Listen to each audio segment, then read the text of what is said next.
पोलिसांनी अनेकदा कारवाई करून देखील खोपोली खालापूर विभागात मोठ्या प्रमाणात गोवंशाची अवैध वाहतूक सुरूच असल्याचं चिंताजनक वृत्त समोर आलंय।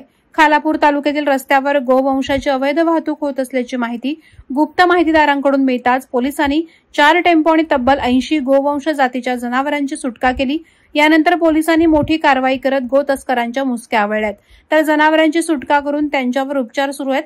खालापूर टोल नाक्यावरून गोवंश जनावरांची वाहनातून उद्देशानं वाहतूक केली जात असल्याची गुप्त माहिती मिळताच पोलीस निरीक्षक सचिन पवार यांनी ठिकठिकाणी रस्त्यावर पहारा दिला होता। गोवंश वाहतूक करणारे 4 संशयित टेम्पो दिसताच त्यांना थांबवण्यात आलं। त्यांची झडती घेतली असता मोठ्या प्रमाणात गोधन दाटीवाटीनं कोंबण्यात आलं होतं। त्यांना कोणत्याही प्रकारे अन्न पाणी पुरवण्यात आलं नव्हतं।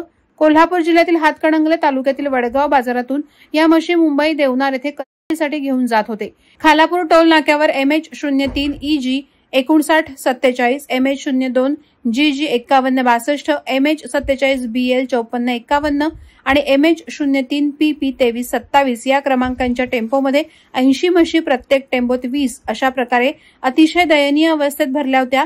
यावेळी आरोपी करीम कलीम कुरेशी वय 28 वर्ष राहणार गोवंडी, हिदायत शहदाय अब्बास सय्यद वय 48 वर्ष राहणार गोवंडी, फरहान असलम आलवी वय 30 वर्ष राहणार गोवंडी, रेहान असलम आलवी वय 24 वर्ष राहणार गोवंडी, प्रताप भिका चव्हाण वय 60 वर्ष राहणार गोवंडी, बबन बाळाराम कांबळे वय 60 वर्ष राहणार सावर्डे कोल्हापूर, रमजान खेडखान वय 51 वर्ष राहणार गोवंडी यांच्या विरुद्ध तक्रार दाखल करण्यात आली आहे। या आरोपींना कठोरात कठोर शिक्षा देण्याची मागणी खालापूरमधील नागरिक आणि गोरक्षक करत आहेत। वादळवारा लाईव्हसाठी अर्जुन कदम, खालापूर। नवी मुंबई व रायगड जिल्ह्यातील ताज्या बातम्या आणि घडामोडींसाठी सबस्क्राईब करा वादळवारा लाईव्ह चॅनल आणि दाबा बेल आयकॉन।